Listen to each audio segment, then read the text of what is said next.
আসসালামু আলাইকুম রহমতুল্লাহ। Comilla board 2022 English second paper.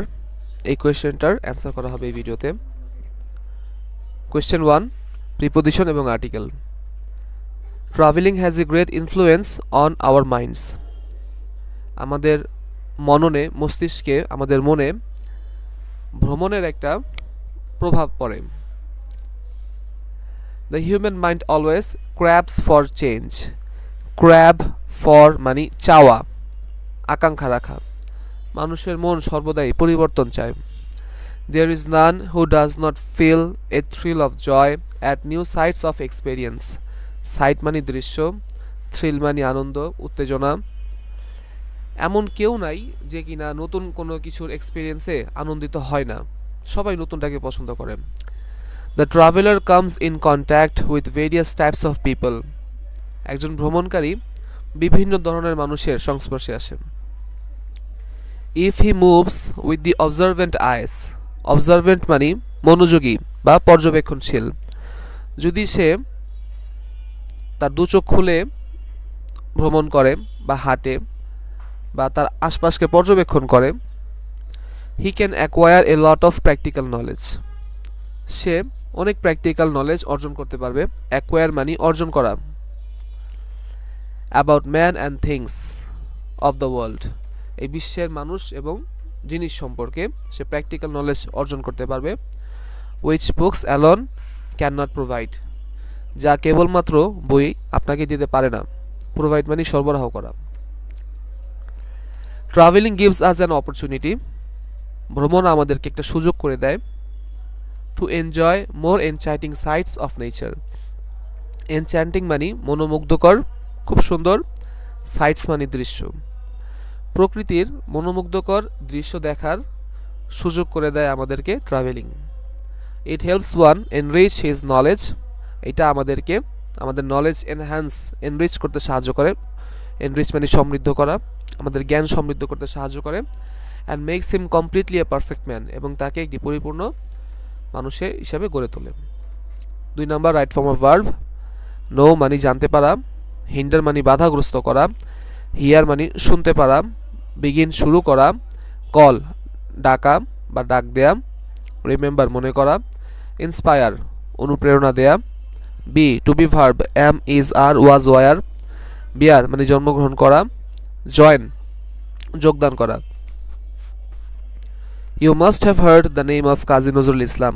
আপনি অবশ্যই কাজী নজরুল ইসলামের নামটা শুনেছেন। আমরা জানি হ্যাভ হ্যাজ হ্যাড এর পর V3 হয়, এখানে V3 হিয়ার্ড। এই হিয়ারের V3 বা পাস্ট পারফেক্ট হচ্ছে heard. You must have heard the name of Kazi Nazrul Islam. তুমি অবশ্যই কাজী নজরুল ইসলামের নামটা শুনেছো। He is our national poet. তিনি আমাদের জাতীয় কবি। এই ইজটা আসছে এখানে টু বি ভার্ব থেকে। টু বি ভার্বে আমরা am is are was were আনতে পারি। He is known as a rebel poet as well. তাকে বিদ্রোহী কবি হিসাবেও ডাকা হয়। তো সে কাউকে ডাকে না, মানুষ তাকে ডাকে, আমরা তাকে ডাকি। এই জন্য এটা প্যাসিভে আছে। He is known as a rebel poet as well. প্যাসিভে থাকার কারণে ইজ নোন হয়েছে।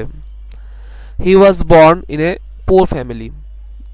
তার জন্ম হয় এক গরিব পরিবারে। এই বিয়ার মানে জন্মগ্রহণ করা, এর পাস্ট হচ্ছে বর্ন। যেহেতু বিষয়টা প্যাসিভে এজন্য আমরা ওয়াজ বর্ন লিখছি। বিয়ার মানে জন্মগ্রহণ করা, প্রেজেন্ট, এর পাস্ট হচ্ছে বর্ন।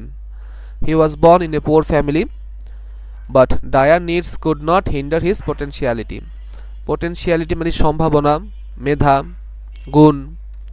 হিন্ডার মানে বাধাগ্রস্ত করা, ডায়ার মানে চরম, নিডস মানে অভাব।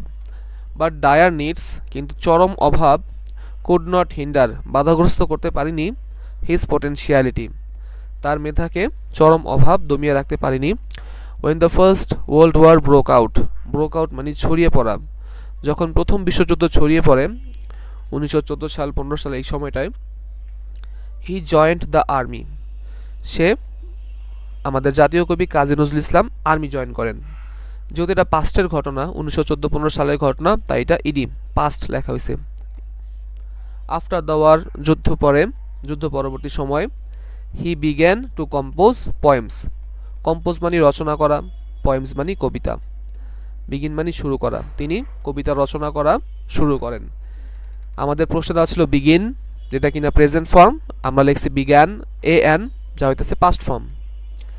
অ্যাট দ্যাট টাইম, সেই সময়, হিজ পোয়েমস অ্যান্ড সংস, তার কবিতা এবং গানসমূহ, ইন্সপায়ার্ড পিপল, মানুষকে ইন্সপায়ার করেছিল, আগেনস্ট অপারেশন, নির্যাতনের বিরুদ্ধে, শোষণের বিরুদ্ধে, জুলুমের বিরুদ্ধে। আচ্ছা, যেহেতু সেটাও সেই সময়ের ঘটনা, তাই এটা আমরা পাস্ট করেছি, ইন্সপায়ার্ড। হি ইজ কল্ড, তাকে ডাকা হয়, the Shelley of Bangla literature, literature মানে সাহিত্য, শ্যালি একজন কবির নাম, তাকে বাংলা সাহিত্যের শ্যালি বলে বলা হয়। যেহেতু এটা পাস্ট প্যাসিভে আছে, তাই আমরা ইজ কল্ড ব্যবহার করছি। We should remember him for his great deeds, তার এই মহান কীর্তির জন্য আমাদের উচিত তাকে স্মরণ রাখা। শুডের পরে বেস ফর্ম হয়, এই জন্য আমরা শুধু রিমেম্বার লিখছি, কোনো কিছু যোগ করি নেই।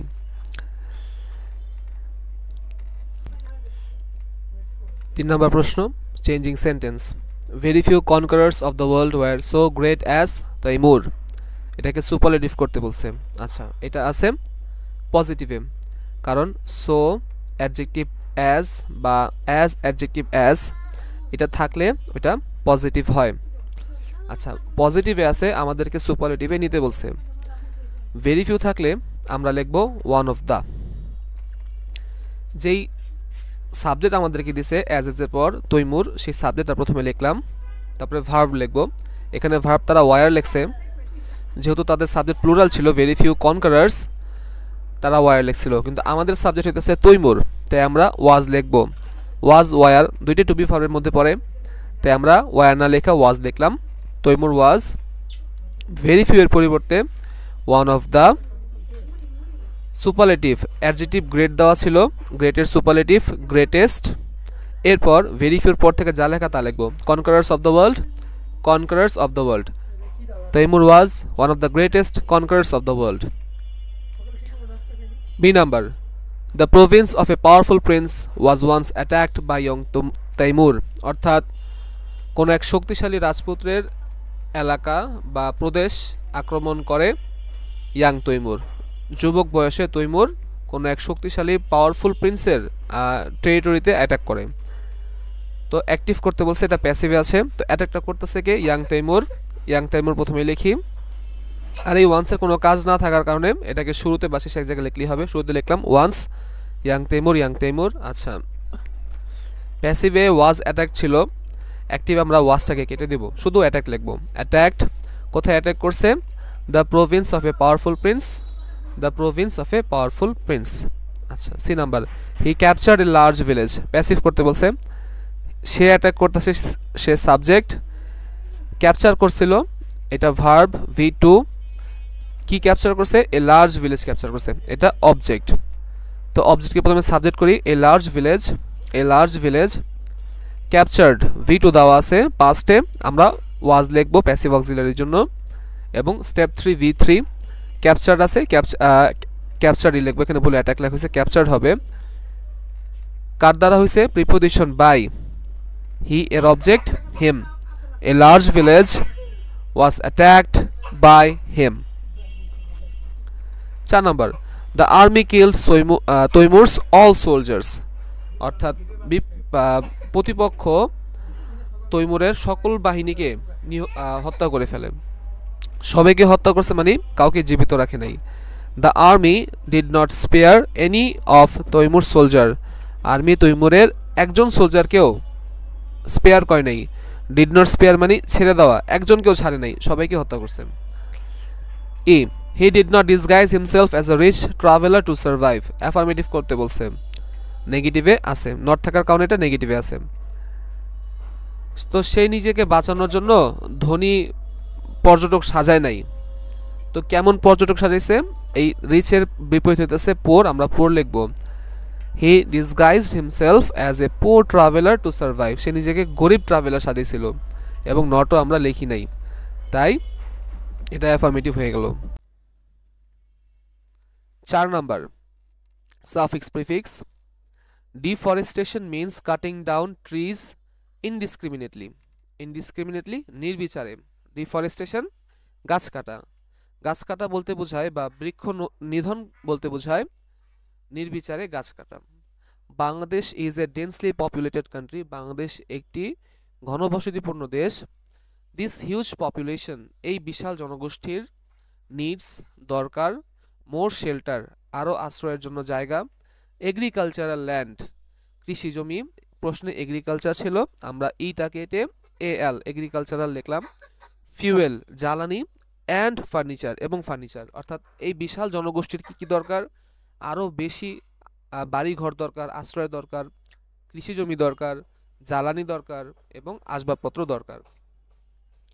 ফর অল দিস রিজনস, এই সকল কারণে পিপল কাট ট্রিজ, মানুষ গাছ কাটে। যখন ঘর বানাবে তাই গাছ কাটতে হয়, কৃষি জমির জন্য এই জঙ্গল কেটে তাকে কৃষি জমি প্রস্তুত করতে হয়, জ্বালানির জন্য কাঠ তৈরি করার জন্য গাছ কাটতে হয়, ফার্নিচার তৈরি করার জন্য গাছ কাটতে হয়। Moreover there are dishonest people who cut trees for making money illegally, legally মানে বৈধভাবে, ইলিগালি মানে অবৈধভাবে, অনেস্ট মানে সৎ, ডিসঅনেস্ট মানে অসৎ।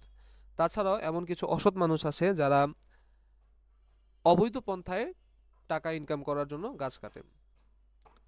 The removal of trees causes serious damage to the soil as trees give protection to soil as well.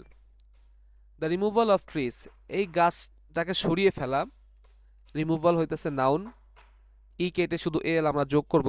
The removal of trees, গাছ সরিয়ে ফেলা, গাছ কেটে ফেলা, causes serious damage to soil, মাটির সিরিয়াস ক্ষতি করে, অ্যাজ যেহেতু, ট্রিজ গিভ গাছ আমাদেরকে দেয়, প্রোটেকশন নিরাপত্তা, to the soil as well গাছ মাটিকেও নিরাপত্তা দেয়, মাটিকে আঁকড়ে রাখে, নদী ভাঙনের সময় এটা বেশ উপকারে আসে। দ্য টেম্পারেচার উইল রাইজ, তাপমাত্রা বৃদ্ধি পাবে, and it will cause green house effect, এবং এর ফলে গ্রিন হাউস ইফেক্ট দেখা দেবে। ওয়ান ডে, একদিন, the country will be unsuitable for living, suitable মানে উপযুক্ত, আনসুটেবল অনুপযুক্ত। এরকমভাবে চলতে থাকলে একদিন এই দেশটা বসবাসের অযোগ্য হয়ে যাবে, কোথাও গাছ না থাকলে দেশে বসবাস করার কোনো অবস্থা থাকবে না। সো তাই ট্রি প্লান্টেশন প্রোগ্রাম, গাছ রোপণের যে কর্মসূচি আছে, শুড বি এক্সটেন্ডেড, এক্সটেন্ডেড অর্থ প্রসারিত করা, বৃদ্ধি করা, এই কর্মসূচি আরও বড় করতে হবে, থ্রু আউট দ্য কান্ট্রি, সারা দেশ জুড়ে। 5 নম্বর tag question, good health means the health free from all kinds of disease. আচ্ছা, এখানে গুড হেলথ হইতেছে আমাদের সাবজেক্ট, মিনস হইতেছে আমাদের ভার্ব, অক্সিলারি ভার্ব দেয়া নাই। তো যেহেতু এটা প্রেজেন্টে আছে, এস আছে এখানে, তাই আমরা ডাজ নিলাম এবং গুড হেলথ এর পরিবর্তে নিলাম it, doesn't it. One can keep good health, আচ্ছা ওয়ান আমার সাবজেক্ট, ক্যান আমার অক্সিলারি। যেহেতু ব্যক্তি বুঝাইতেছে তাই আমি ওয়ানের পরিবর্তে দে নিব, ক্যান দেওয়া আছে অক্সিলারি ক্যান নিব, can't they. He is to, he আমার সাবজেক্ট, ইজ আমার auxiliary, isn't he. He has to, he আমার সাবজেক্ট, হ্যাজ আমার object, hasn't he. He must, he আমার সাবজেক্ট, মাস্ট আমার অক্সিলারি, মাস্টন্ট হি। প্রশ্ন অ্যাফার্মেটিভ হইলে, প্রশ্ন যদি কোথাও নট না থাকে অ্যান্সারে আমরা নট লিখব, আর প্রশ্নে নট থাকলে অ্যান্সারে আমরা নট লিখব না। অ্যাফার্মেটিভ হইলে নেগেটিভ, নেগেটিভ হইলে অ্যাফার্মেটিভ। সবাইকে ধন্যবাদ।